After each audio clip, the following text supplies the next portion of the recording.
ప్రియరా, మనం ఉత్తర ప్రత్యుత్తరాలుగా చదివిన వాక్య భాగం చూసుకుందాం. కీర్తనల గ్రంథము 127వ కీర్తన.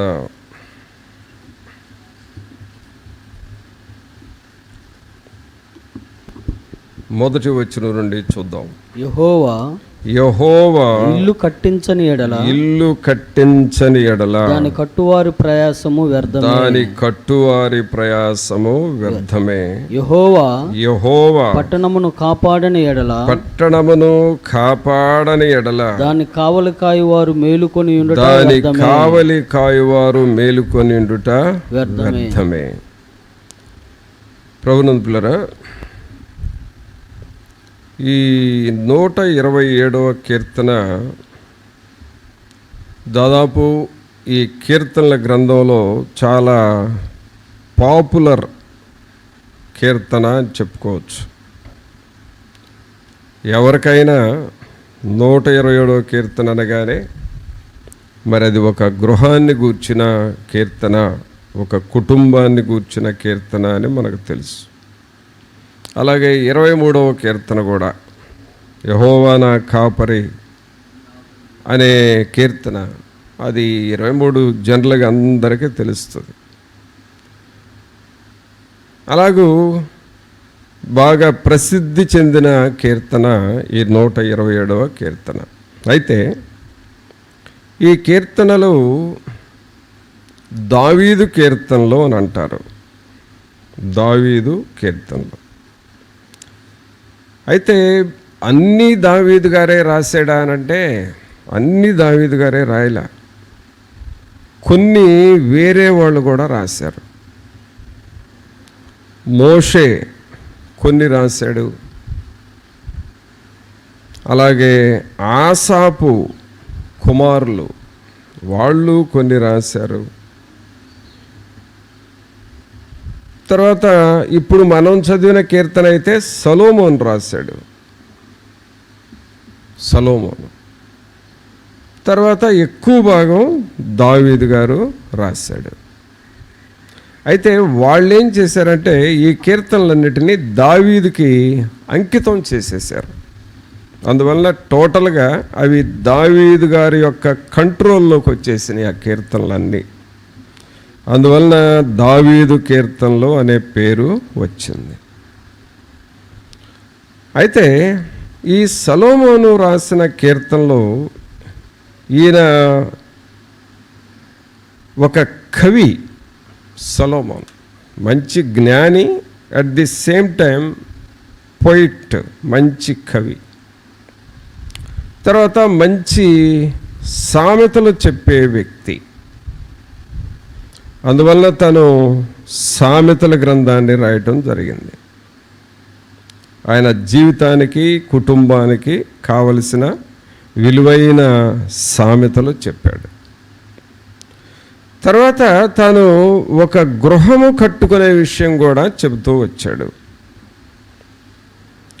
ఆ గృహము అనేది మనకెంత జ్ఞానం ఉన్నా, మనకెంత డబ్బు ఉన్నా, మనకెంత ఎక్స్పీరియన్స్ ఉన్నా మనం గృహాన్ని కట్టలేము.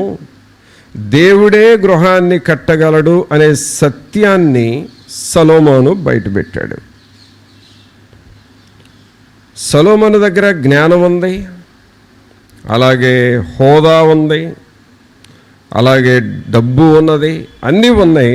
కానీ టోటల్గా ఒక ఫ్యాక్ట్ ఒప్పుకుంటున్నాడు సొలొమోను. అదేంటి అంటే గృహము కట్టడం అనేది దేవుడే కట్టాలి అని చెప్పాడు.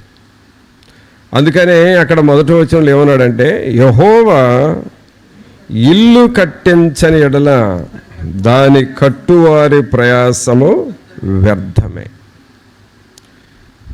గృహము అనగానే it is similar to heaven. ఇల్లు అనేది పరలోకానికి గుర్తుగా ఉంటుంది. పరలోకానికి గుర్తు. అందువలన ఇల్లును మనం తేలిగ్గా తీసుకుంటున్నాం. కానీ ఆ ఇల్లు లేదా గృహము పరలోకం లాంటిది. అదొక పోలిక. ఏమిటి అనంటే, ఫస్ట్ మనం ఇల్లును గూర్చి ఆలోచన చేస్తే, ఇంటిలో ప్రధానంగా 3 భాగాలు, అంటే 3 వ్యక్తులు ఉంటున్నారు. తండ్రి ఉంటున్నాడు, ఆయన యజమాని. అలాగే తల్లి ఉంటుంది, ఆమె ఎవరంటే యజమానుడి యొక్క భార్య. ఆ తర్వాత పిల్లలు ఉంటారు. ఈ పిల్లలు ఎవరంటే ఆ యజమానుడు, యజమానురాలు యొక్క పిల్లలు. ఇది ఫ్యామిలీ. ఈ కుటుంబము పరలోకానికి ఎందుకు పోలుస్తూ ఉన్నానంటే, పరలోకంలో కూడా 3 ఉంటారు. వాళ్ళు ఎవరంటే యజమానుడు అని పిలుస్తున్న తండ్రి ఉంటాడు. తండ్రి అంటే తండ్రి, కుమార, పరిశుద్ధాత్ముడు. వీళ్ళు యజమానులు పరలోకానికి. ఆ తరువాత మరి ఆ తండ్రికి ఒక స్త్రీ లేక తల్లి లేక భార్య అంటున్నాం కదా, ఆమె ఎవరంటే సంఘం. వరుడైన యేసుక్రీస్తుతో వధువైన సంఘము ఐక్యపరచబడింది. అనగా సంఘము స్త్రీ పాత్రగా ధరించింది. ఆ తర్వాత పిల్లలు ఎవరు అనంటే మనం విశ్వాసులము, మనమందరము దేవుని యొక్క పిల్లలం. కాబట్టి ఆయన తండ్రి, సంఘమేమో వధువు, మనమేమో ఆయన పిల్లలం. ఇది పరలోకం యొక్క పోలిక. కావున గృహము ఎవరిని పోలి నడుచుకోవాలి అనంటే పరలోకాన్ని పోలి నడుచుకోవాలి. ఇది ఒక మర్మం. 127వ కీర్తనలో ఇది ఒక మర్మము. దీన్ని మనం గ్రహించాలి. అయితే ఇంటి పైన అజమాయిషి ఎవరిది అనంటే యజమానుడిది. యజమానుడికి తెలియకుండా ఎవరమో ఏది చేయటానికి వీలు లేదు. ఒక నిర్ణయం తీసుకోవాలన్నా యజమానుడు నోటీస్కి వెళ్ళాలి. మనం ఏదైనా ఒక పనిని చేస్తూ ఉంటే యజమానుడికి తెలియాలి. అలాగే ప్రియులారా, మన గృహాన్ని యజమానుడికి మనం అప్పగించుకోవాలి. అందుకనే మొదటి వచనంలో ఏం చదువుతున్నామంటే, యెహోవా ఇల్లు కట్టించని ఎడల దాని కట్టువారి ప్రయాసము వ్యర్థమే. యెహోవా పట్టణమును కాపాడని ఎడల దాని కావలి కాయువారు మేలుకొనిండుట వ్యర్థమే. ఇల్లు కట్టటం, ఒక గృహాన్ని కట్టటం. దేవుడు ఒక గృహాన్ని కట్టినప్పుడు ఆ ఇల్లు ఏమవుతుందంటే వర్ధిల్లుతుంది, అభివృద్ధి చెందుతుంది. ఒక ఇంటిలో ఉన్నవాళ్ళు,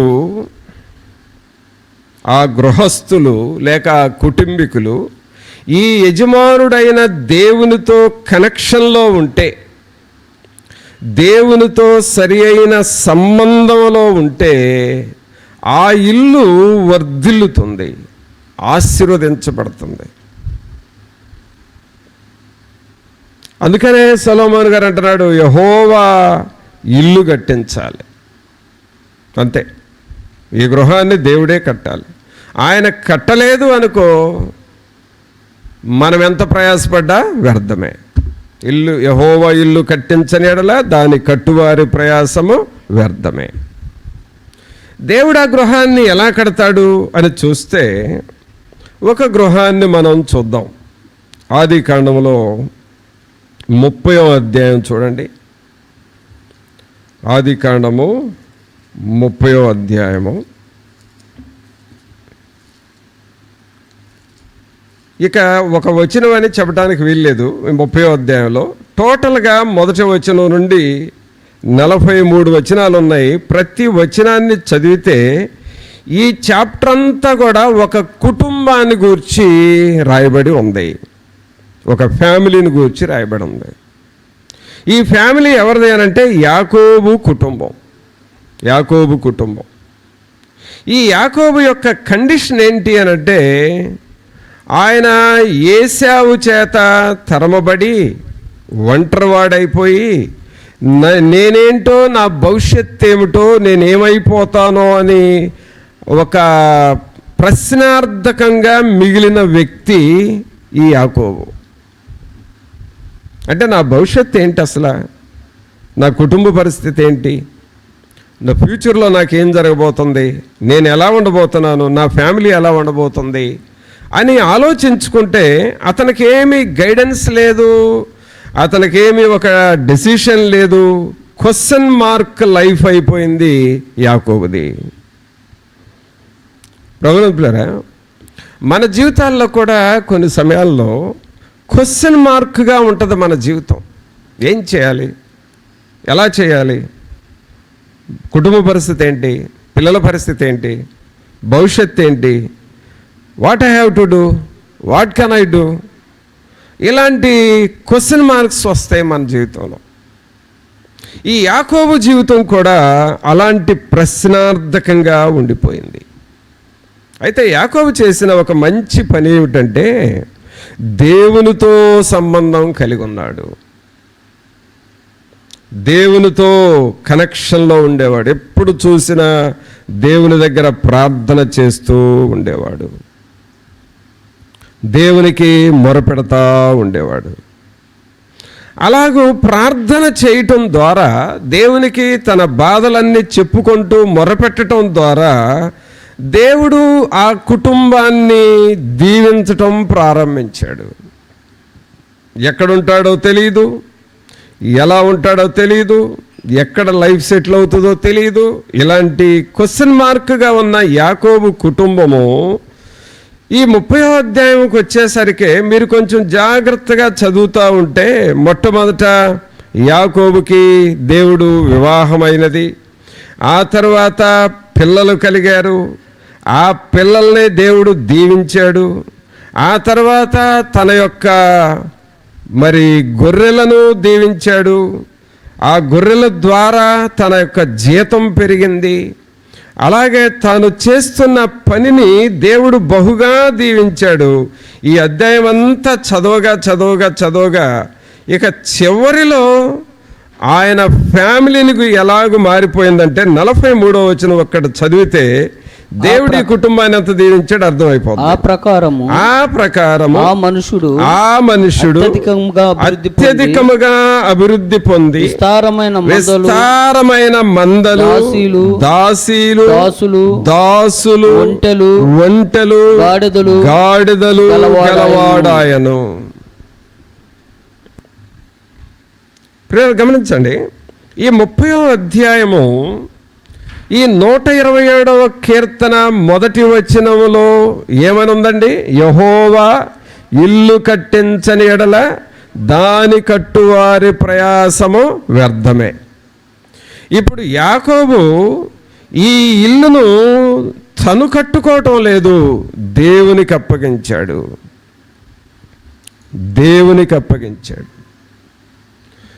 యాకోబు ఎప్పుడైతే ప్రభువా నా ఇల్లును మీరు కట్టండి, నా కుటుంబాన్ని మీరు దీవించండి, నా పిల్లలను ఆశీర్వదించండి, మా భవిష్యత్తును ఆశీర్వదించండి అని ఎప్పుడైతే యాకోబు దేవుని మీద ఆధారపడి దేవుడే నా గృహాన్ని కట్టాలి అని ఎప్పుడైతే దేవుని మీద ఆధారపడి ప్రార్థన చేసుకున్నాడో 30వ అధ్యాయం అంతా కూడా యాకోబు కుటుంబం యొక్క దీవెనలే కనబడతా ఉన్నాయి. మీరు కొంచెం నిదానంగా చదివితే బాగా దేవుని ఆశీర్వాదం ఉంది. ఇంకొక మాట 30వ వచనంలో చూస్తే ఆయన గూర్చి రాయబడిన మాట ఏమిటంటే, నేను రాకమునుపు నీకుండినది కొంచెమే, అయితే అది బహుగా అభివృద్ధి పొందెను. నేను పాదము పెట్టిన చోటల్లా యెహోవా నిన్ను ఆశీర్వదించెను. నేను నా ఇంటి వారి కొరకు ఎప్పుడు సంపాద్యము చేసుకొందునెను. అంటే యాకోబును దేవుడు ఎంత దీవించాడంటే ఆయన కాలు ఎక్కడ పెడితే అక్కడ దేవుని ఆశీర్వాదం వచ్చిందండి. ఆమేన్. చూసారా, ఆయన కాలు ఎక్కడ పెడితే ఆయన చెప్తున్నాడు కదా, నేను పాదము పెట్టిన చోటెల్లా యెహోవా నన్ను ఆశీర్వదించెను. ప్రభునంతులరా, దేవునిని మన హృదయంలో కలిగి ఉంటే,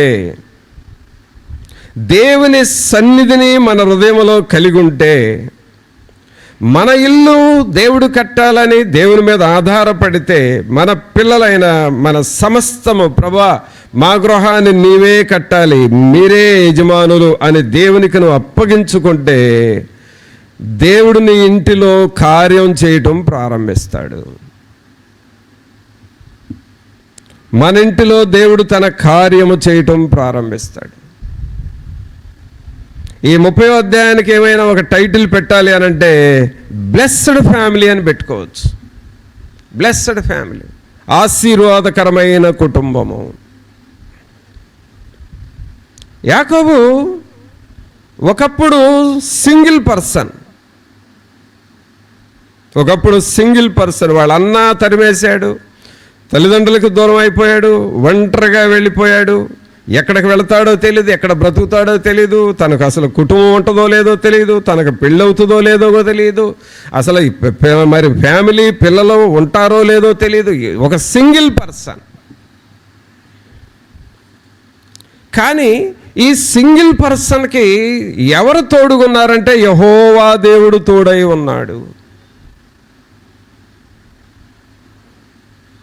నేను ఒంటరిని కాను, నేను నా దేవునితో జంటగా ఉన్నాను అని చెబుతా ఉన్నాడు. మనం కూడా సింగిల్ పర్సన్గా ఉంటాం కొన్ని సమయాల్లో, కానీ దేవునితో ఉండటం మనం నేర్చుకోవాలి. దేవుని సన్నిధితో మనం ఉండటం నేర్చుకోవాలి. దేవుని సన్నిధి మనలోనికి వచ్చి, దేవుని ఆత్మ మన లోపలికి వచ్చి, దేవుని ప్రభావము, దేవుని శక్తి మన లోపలికి వచ్చి ఏమవుతుందో తెలుసా, మనం ఎక్కడికి వెళితే అక్కడ దేవుని ఆశీర్వాదం వచ్చేస్తుంది. ఈ యాకోబు కొంతకాలం లాబాను ఇంటిలో ఉన్నాడు. ఆ ఇంటిలో ఉన్నాడు కాబట్టి ఆయన ఏమంటున్నాడు 30వ వచనంలో చూస్తే, నేను రాకమునుపు, చూసారా ఎలాంటి సీక్రెట్ చెబుతున్నాడో, నేను రాకమునుపు నీకుండినది కొంచెమే. లాబాను గారు అంటే ఆయన మామ అవుతాడు. మామగారు, నేను మీ ఇంట్లోకి రాకముందు నీకుందంత కొంచెమే, నువ్వు చాలా సామాన్యమైన వ్యక్తివి నేను రాకమునుపు. నేను వచ్చిన తర్వాత ఏమైంది అయితే అది బహుగా అభివృద్ధి పొందెను. నేను రాకముందేమో నువ్వు చిన్నోడివి, కొంచెమే. నేను వచ్చిన తర్వాత నువ్వు బాగా అభివృద్ధి పొందావు. నేను పాదం పెట్టిన చోటల్లా యెహోవా నిన్ను ఆశీర్వదించాను. దీనికి కారణం ఏంటి అనంటే, యాకోబుతో దేవుడు ఉన్నాడు, యాకోబుతో దేవుని సన్నిధి ఉన్నది. యాకోబుకున్న అలవాటు ఏంటంటే, తనకెన్ని బాధలున్నా సరే ఒంటరిగా వెళ్ళి దేవునికి ప్రార్థన చేసుకునే అలవాటు ఉంది. కావున ప్రభునంతులారా, యెహోవా ఇల్లు కట్టించని ఎడల దాని కట్టువారి ప్రయాసము వ్యర్థమే. అందువలన యాకోబు దేవుడే నా ఇల్లు కట్టాలి అని అనుకున్నాడు. తనకు వివాహమైంది, భార్య, పిల్లలు, ఆయన మేపుచున్న గొర్రెలు ఆశీర్వదించబడ్డాయి. ఎంత గొప్పవాడిగా మారాడని విన్నాం మనం 43వ వచనంలో. ఆ ప్రకారము ఆ మనుషుడు అత్యధికముగా అభివృద్ధి పొంది, చూసారా, అత్యధికంగా అభివృద్ధి పొంది విస్తారమైన మందలు. ఆ రోజుల్లో ప్రియులరా, ఒక వ్యక్తి యొక్క ఆస్తి ఈ రోజుల్లో లాగా డబ్బు మీద డిపెండ్ అయ్యేది కాదు. బంగారం, డబ్బు బాగా ఉంటే ఆస్తిపరులు అని ఈ రోజుల్లో పేరు. కానీ ఈ యాకోబు, అబ్రహాము, ఇస్సాకు, యాకోబు వీళ్ళ టైంలో ఆస్తిపరులు అంటే ఆ రోజుల్లో మనీ దాచుకోవడానికి బ్యాంకులు లేవు. అలాగే బంగారం మీద వాళ్ళకి పెద్ద దృష్టి లేదు. వాళ్ళ ఆస్తి అంతా కూడా గొర్రెల రూపంలో ఉండేది. ఎక్కువ గొర్రెలు ఎవరికి ఉంటే వాళ్ళు ఆస్తిపరులు. వాళ్ళ ఆస్తి అంతా కూడా గొర్రెలు గాడిదల రూపంలో ఉండేవి. కొన్ని వేల గొర్రెలు ఉంటే కొంతమందికి ఆయన ఆస్తిపరుడు, కొంతమందికి లక్షల గొర్రెలు ఉంటాయి, వాళ్ళు ఇంకా పెద్ద ఆస్తిపరులు. అలా అందుకని ఇప్పుడు యాకోబు ఆస్తిపరుడైపోయాడు. ఏమైనా చదువుతున్నాము, ఆ ప్రకారము ఆ మనుషుడు అత్యధికంగా పొంది విస్తారమైన మందలు, దాసీలు, దాసులు, ఒంటెలు, గాడిదలు గలవాడాయను. అంటే 3 రకాల డిపార్ట్మెంట్స్ ఈయన ఫ్యామిలీలో అభివృద్ధి చెందినాయండి. ఒకటి పర్సనల్గా ఆయన అభివృద్ధి చెందాడు, 2 ఫ్యామిలీ అభివృద్ధి చెందింది, 3 పిల్లలు అభివృద్ధి చెందారు, 4 జంతువులు అభివృద్ధి చెందినవి. ఆస్తి అంతా కూడా 3 రకాలుగా వచ్చేసింది. అవేంటి అని అంటే గొర్రెలు, 2వది ఒంటెలు, 3వది గాడిదలు. గొర్రెలు, ఒంటెలు, గాడిదలు ఇవి ఎక్కువగా ఉన్న వాళ్ళు ఆస్తిపరులు. అలాగూ చేసాడు యాకోబుని. వీటన్నిటినీ చూసుకోవటానికి దాసీలు అనగా పై ఎత్తున ఉండి వాటిని చూసుకునే దాసీలను ఇచ్చాడు. ఇవన్నీ ఆలోచన చేస్తే ఇది ఒక పెద్ద ఊరు లాంటిది, ఒక చిన్న పల్లెటూరు లాంటిది. ఆయన ఫ్యామిలీ, ఆయన పిల్లలు, ఆయన గొర్రెలు, ఆయన గాడిదలు, ఆయన ఒంటెలు అవన్నీ ఒక చోట పెడితే, అలాగే వాటిని చూసుకునే దాసీల్ని, మరలా దాసీలకు ఫ్యామిలీస్ ఉంటారు కదా, వాళ్ళందరిని ఒక చోట పెడితే అది ఒక ఊరు, అదొక విలేజ్ లాంటిది. జస్ట్ అవన్నీ ఒక చోట ఉండటానికి ఒక విలేజ్ కావాలి వాళ్ళకి. ఒకప్పుడు ఎవరైనా సింగిల్ మ్యాన్, ఇంత సింగిల్ మ్యాన్ ఇంత బలమైన వ్యక్తిగా, ఇంత విస్తారమైన వ్యక్తిగా ఎలాగ మారాడు అని అంటే యెహోవా తన ఇల్లును కట్టాడు. ప్రభువునందు పిల్లరా, మన ఇల్లును మనం కట్టుకోవటానికి, మన ఇల్లును దేవుడు కడటానికి ఎంత తేడా ఉందండి. అందుకనే మనము దేవుని మీద ఆధారపడటం మనం నేర్చుకోవాలి. ఈ 30వ అధ్యాయము, ఆదికాండం 30వ అధ్యాయము బ్లెస్డ్ ఫ్యామిలీ, ఆశీర్వాదం పొందిన కుటుంబముగా ఉంటా ఉంది. దేవుడు మన గృహాన్ని కట్టేలాగా మనం దేవుణ్ణి అడగాలి. తర్వాత మన కుటుంబాలలో ఇంకా దేవుని ఆశీర్వాదం రావాలంటే మనం చేయాల్సిన మరొక పని ఏమిటో చూద్దాం. కీర్తనల గ్రంథంలో 78వ కీర్తన చూద్దాం. 78వ కీర్తన 4వ వచనం చదవండి. యెహోవా స్తోత్రార్హ క్రియలను, ఆయన బలమును, ఆయన చేసిన ఆశ్చర్య కార్యములను దాచకుండా వాటిని వారి పిల్లలకు మేము చెప్పెదము.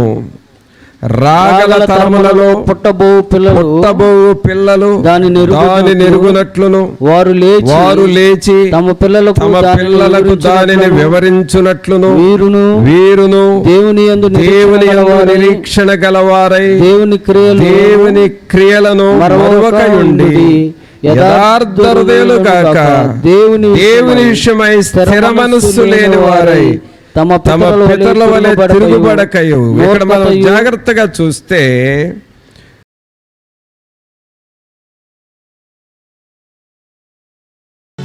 నీతోనే